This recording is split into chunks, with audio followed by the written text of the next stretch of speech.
सांगा सांगा सांगा आज काय बनवायचं तर आज आपण बनवूयात हिरव्या मुगापासून असा आगळा वेगळा असा एकदम पौष्टिक असा नाश्ता जो खायलाही एकदमच चविष्ट असेल आणि करायलाही एकदमच सोपा असेल. हिरव्या मुगाचं काहीतरी बनवणार हे ऐकताच घरातले लहान असतील किंवा मोठे असतील सगळेच नाक मुरडायला लागतात. पण आज आपण हिरव्या मुगाचा असा नाश्ता बनवणार आहे ना, नाकं मुरडायचं काय, एकाऐवजी दोन दोन मागायला येतील इतका हा भन्नाट असा बनतो. सकाळच्या नाश्त्यासाठी असेल किंवा मुलांच्या डब्यासाठी असेल, हा नाश्ता फक्त 15 ते 20 मिनिटात बनून तयार होतो. जर तुम्ही याची पूर्वतयारी थोडीशी आदल्या रात्री करून ठेवाल ना, तर हा नाश्ता फक्त 5 ते 10 मिनिटात बनून तयार होतो. चला तर मग या रेसिपीला बनवायला सुरुवात करूयात. सर्वप्रथम इथे मी 1 वाटी भरून हिरवे मूग घेतलेले आहेत. हिरवे मूग सगळ्यांच्याच घरी अवेलेबल असतात, ते पौष्टिक असतात ना, म्हणून त्याची रेसिपी बनवो अगर न बनवो पण ते पौष्टिक असतात म्हणून प्रत्येकाच्या घरी तर ते अवेलेबल असतातच. तर इथे आपल्याला सगळ्यात अगोदर या हिरव्या मुगांना पाणी घालून 1 ते 2 वेळा स्वच्छ धुवून घ्यायचं आहे. आणि जसं की तुम्हाला माहीतच असेल की या मुगाला स्टोअर करण्यासाठी बरंचसं पावडर लावलेलं असतं यावरती, तर यासाठीच आपल्याला कोणतीही रेसिपी बनवण्या अगोदर हिरव्या मुगाला 1 ते 2 वेळा स्वच्छ पाण्याने धुवून घ्यायचं आहे. तर हे बघा इथं मी मुगाला स्वच्छ पाणी बदलून 2 वेळा धुवून घेतलेलं आहे. तर आपल्याला या स्वच्छ धुतलेल्या मुगाला इथे प्रेशर कुकर मध्ये ऍड करून घ्यायचं आहे. तर हे बघा इथं मी सर्व धुतलेल्या हिरव्या मुगाला प्रेशर कुकर मध्ये ऍड करून घेतलेला आहे. तर यातच आपण 1 ते 1.5 ग्लास इतकं पाणी घालून 1/4 टीस्पून इतकं हळद घालून घेऊ. मूग शिजल्यानंतर मुगाचा जो कलर आहे ना, तो हलकासा काळपट वाटतो. तर यासाठीच आपण इथं 1/4 टीस्पून इतकं हळद घालून घेतलेला आहे. यापेक्षा जास्त आपल्याला हळदचा वापर करायचा नाहीये. आता आपण कुकरला बंद करून घेऊयात आणि मंद आचेवरती ह्याला 3 शिट्ट्या होईपर्यंत शिजवून घ्यायचं आहे. थोड्या वेळानंतर तुम्ही इथे पाहू शकता कुकरच्या 3 शिट्ट्या झाल्या आहेत. तर चला तर मग जी हिरवी मूग आहे ती शिजली आहे की नाही ते बघूयात. कुकरच्या 3 शिट्टीतच तुम्ही इथे पाहू शकता जी हिरवी मूग आहे ती एकदम मौसूतरित्या शिजून तयार झालेली आहे.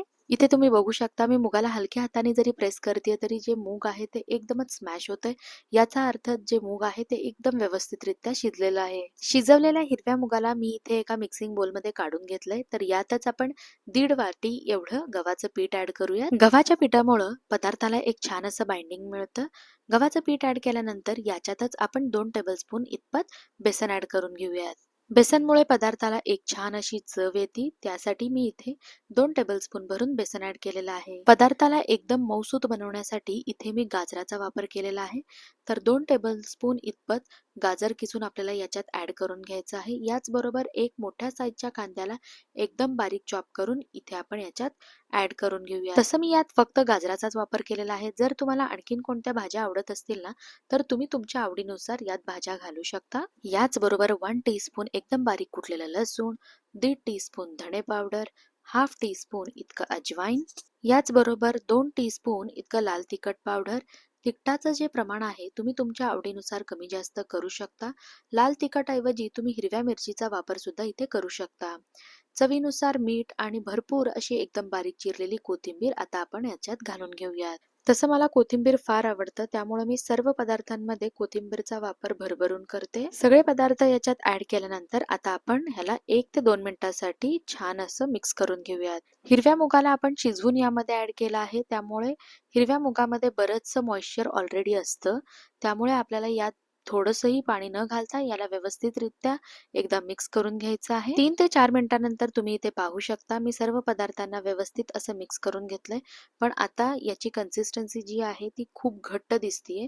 तर त्यामुळे आपल्याला इथे फक्त आणि फक्त 1 ते 2 टेबलस्पून इतपतच पाणी ऍड करून याला परत एकदा छान असं मिक्स करून घ्यायचं आहे. तर हे बघा इथं आपला हिरव्या मुगाचा जो डो आहे तो एकदम परफेक्ट असा बनून तयार झालेला आहे. हिरव्या मुगाचा नाश्ता बनवण्यासाठी इथे मी छोटंसं असं नॉनस्टिक पॅन घेतलेलं आहे.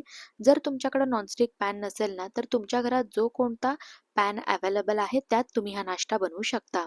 तर आता आपल्याला इथे थोडंसं याच्यात तेल घालून याला व्यवस्थितरित्या ब्रशनी असं सगळीकडे पसरवून घ्यायचं आहे. अशा रीतीने जर तुम्ही पॅनला थोडंसं ऑइल लावून घेतलं ना, तर जो नाश्ता आहे तो न फाटता न चिटकता एकदम व्यवस्थितरित्या बनून तयार होईल. आता दुसरीकडे आपण जो हिरव्या मुगाचा डो बनवून ठेवला होता ना, त्यातला लिंबाच्या साईज इतपत डो घेऊन असा एक गोळा बनवून घ्यायचा आहे. ह्या गोळ्याचं साईज लहान मोठं तुम्ही तुमच्या हिशोबाने कमी जास्त करू शकता. तर आता दुसरीकडे आपण ज्या पॅनमध्ये तेल लावून ठेवलं होतं ना, त्यामध्ये इथं थोडंसं तीळ घालून घ्यायचं आहे.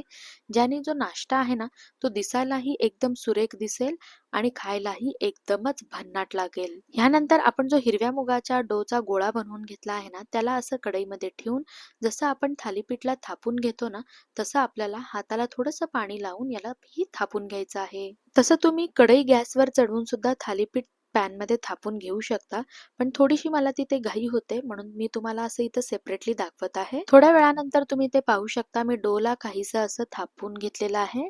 जर तुम्हाला याची जी थिकनेस आहे थोडीशी जाड हवी असेल तर तुम्ही तुमच्या आवडीनुसार याला थापून घेऊ शकता. तर हे बघा इथं आपलं याला थापून झालेलं आहे. आता आपण कढईला गॅसवर चढवून घेऊयात आणि गॅसला मीडियम टू लो फ्लेमवर ठेवून याच्या आजूबाजूला थोडंसं तेल आणि मध्यभागी थोडंसं तेल घालून खरपूस असं याला भाजून घ्यायचं आहे. 2 ते 3 मिनिटांनंतर तुम्ही इथे पाहू शकता वरचा जो भाग आहे तो पूर्णपणे कोरडा झालेला आहे. तर आता आपण यावरती थोडंसं तेल घालून तेलाला व्यवस्थितरित्या असं पसरून घेऊ आणि याला आता आपण पलटून दुसऱ्या साईडने सुद्धा खरपूस असं भाजून घेऊयात. लक्षात ठेवा जेवढं खरपूस तुम्ही याला भाजाल ना, तेवढा टेस्टी हा नाश्ता खायला लागतो. तर यासाठी आपल्याला दोन्ही साईडनी याला एकदम खरपूस असं भाजून घ्यायचंय. ह्या नाश्त्याला नाही बनवायला वेळ लागतो, नाही याला भाजायला. फटाफट फक्त 10 ते 15 मिनिटात तुम्ही या नाश्त्याला बनवून तयार करू शकता.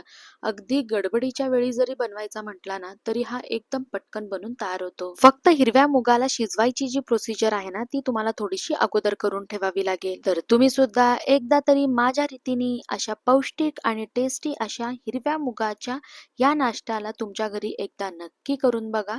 तुमच्या घरातल्या मोठ्यांपासून ते लहानांपर्यंत सगळ्या लोकांना हा नाश्ता फारच आवडेल आणि खाल्ल्यानंतरही कुणालाच कळणार नाही की हा नाश्ता तुम्ही हिरव्या मुगापासून बनवलेला आहे. हा खायला एवढा अप्रतिम लागतो.